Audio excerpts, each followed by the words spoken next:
एक महत्त्वाची breaking news दुःखद बातमी आतापर्यंत 50 मृतदेह बाहेर काढण्यात आल्याचं कळतंय। विमानामध्ये 230 प्रवासी होते तर 12 क्रू मेंबरचा यात समावेश आहे। विमानाची इंधन क्षमता 1.25 लाख लिटर होती असं देखील कळतंय।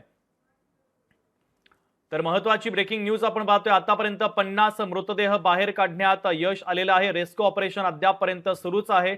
विमानामध्ये 230 प्रवासी आणि 12 क्रू मेंबरचा समावेश आहे, त्यामुळे मोठ्या प्रमाणात जीवितहानी झाल्याचं कळतंय। पैकी आता 50 मृतदेह हे बाहेर काढण्यात आलेले आहे। एनडीआरएफच्या 3 अग्निशमन दलाचे जवान देखील आता या ठिकाणी रेस्क्यू करतायत आणि विमान रुग्णालयाच्या इमारतीवर कोसळल्याची अपडेट आपल्यापर्यंत पोहोचते आणि यामध्ये देखील अनेकांचा मृत्यू झाल्याचं कळतंय। विमान हे एका रुग्णालयाच्या इमारतीवर कोसळलं आणि त्यानंतर या इमारतीने देखील पेट घेतल्याचं आपल्याला दृश्यांच्या माध्यमातून पाहायला मिळालेलं होतं। खरं तर मोठी ही दुर्घटना आहे। विमान क्रॅश झालं, विमानातील अनेकांचा मृत्यू झालाय, तर ज्या ठिकाणी हे विमान कोसळलं त्या ठिकाणी देखील अनेकांचा मृत्यू झाल्याचं कळतंय।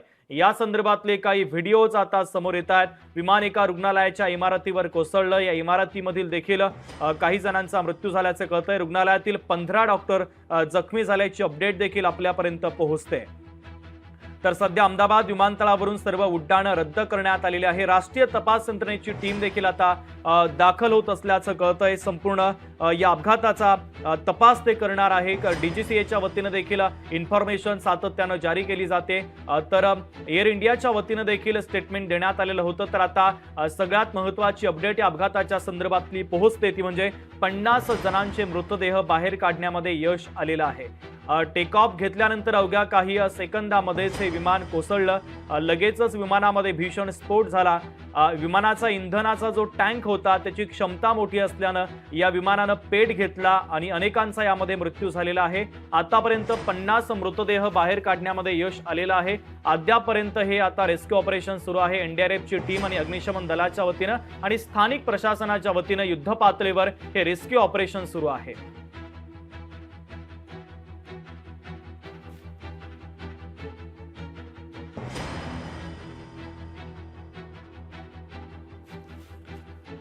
तर विमान एका रुग्णालयाच्या इमारतीवर कोसळल्याची दृश्य देखील आता समोर येत आहेत।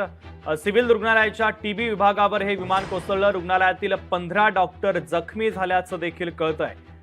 तर विमान ज्या ठिकाणी कोसळलं त्या ठिकाणी मोठी दुर्घटना घडली। त्या इमारतीला आग देखील लागलेली आहे आणि आता आग विझवण्याचे शर्थीचे प्रयत्न केले जात आहेत। लष्कराचे जवान देखील या ठिकाणी आता तैनात करण्यात आलेले आहे। एनडीआरएफची टीम देखील तैनात करण्यात आलेली आहे आणि ही काही दृश्य देखील आपल्याला दिसत आहेत।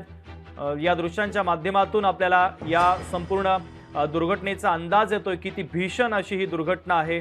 कारण विमानातील अनेक प्रवाशांचा मृत्यू झाल्याचं कळतंय, मात्र ज्या ठिकाणी विमान कोसळलं त्या ठिकाणी देखील मोठं नुकसान झाल्याची भीती आता वर्तवली जाते।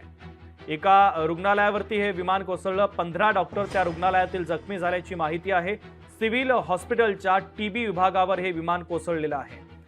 तर त्यामध्ये देखील काहींचा मृत्यू झाल्याची शक्यता नाकारता येत नाहीये।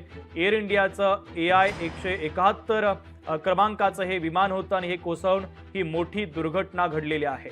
तर आता BSFची टीम देखील आता घटनास्थळी दाखल झालेली आहे। अविनाश आपले प्रतिनिधी अधिकची अपडेट देतात। अविनाश, महत्त्वाची अपडेट।